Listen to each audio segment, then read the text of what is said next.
Hello hello.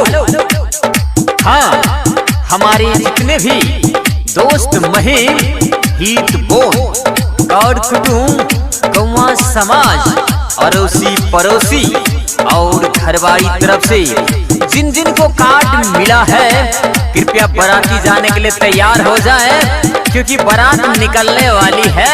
ये भैया के बियाह है राती में सब मिली जुली चलब बाराती में। और हाँ, जितना भी लोकनिया जाने वाले हैं आंगन में जाए और टीका लगा के तैयार हो जाए। ये भैया के बियाह है राती में सब मिली जुली चलब बाराती में। आई भैया के साली हमरा से नहीं बचतई रे। पार्टनर ए पार्टनर, भैया के कोई गो साली है रे? पार्टनर 3-4 गो साली है आ सब के सब टॉप माल है आ छठकी साली बाप रे खतरा माल है। तब तो मजा आ जाएगा।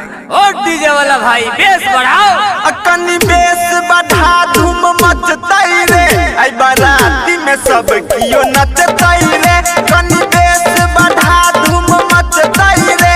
आई बाराती में सब कियो नचतई रे।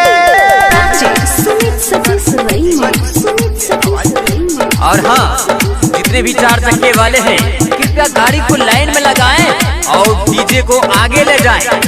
रे चश्मा वाला छोरा रे, नटुआ को कहीं बच जाता है रे? अरे वो भी लौंडा ही है। खूबे फोड़बई बम पटाखा रे। हिल जेतई पूरा इलाका रे। रे बैग वाला छोरा, भटक्का साइड में जाकर फोड़ना, उधर अगल बगल में खड़ वाला घर है। खूबे फोड़बई बम पटाखा रे। हिल जेतई पूरा इलाका रे। टोला मोहल्ला आस पड़ोस में होतई धूम धड़ाका रे। सुन ले नरे छोड़ा या परे डर रे। बंद होई के नहीं चाही जनरेटर रे। नहीं तो भैया के साली एह कोटा नहीं भटतई रे। पार्टनर कथीला रोता है रे? नहीं बुझा, वो तो जो डीजे बंद हो जाएगा नो तो इज्जत का कचरा कचरा हो जाएगा। पार्टनर टेंशन काहे लेता है? ये जो ऑपरेटर बैठल है बहुत तगड़ा है, उसका रहते हुए डीजे बंदे नहीं होता है। तुम टेंशन मत लो, चुप हो जाओ बाबू, चुप हो जा। ए डीजे वाला भैया, इसी बात पर धमका दीजिए तो अपना स्टाइल में। कनी बेस बढ़ा धूम मचतई रे। आई बाराती में सब कियो नचतई रे। कनी बेस बढ़ा धूम मचतई रे। आई बाराती में सब कियो नचतई रे।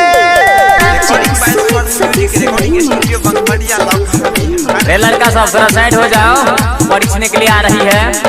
रे लोकनिया कोट वाला छोरा, एक गोरकी छोरी को लाइन मारता है, सब देख रहे हैं खेला मेला। अब भाऊजी आंख में कजरा लगाइए, चुगला मत बनाइए। हाथ में जे रखने छोटाली रे। उहे जिए सुन छोटकी साली रे। पार्टनर कौन थाली वाली है? पार्टनर जो गोड़ी पतली खड़ी है इस साइड से।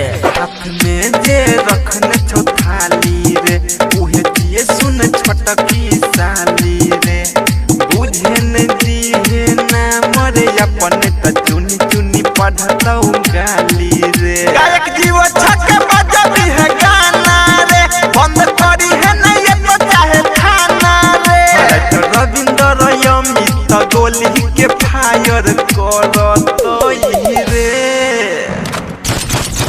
हाँ बस कीजिए। अरे ऑपरेटर तुम कहाँ डरता है रे? अभी से जीव सिंह का गाना भर रात बजने दो। अमित भैया है ना, टेंशन मत लो। कनी बेस बढ़ा धूम मचतई रे। आई बाराती में सब कियो नचतई रे।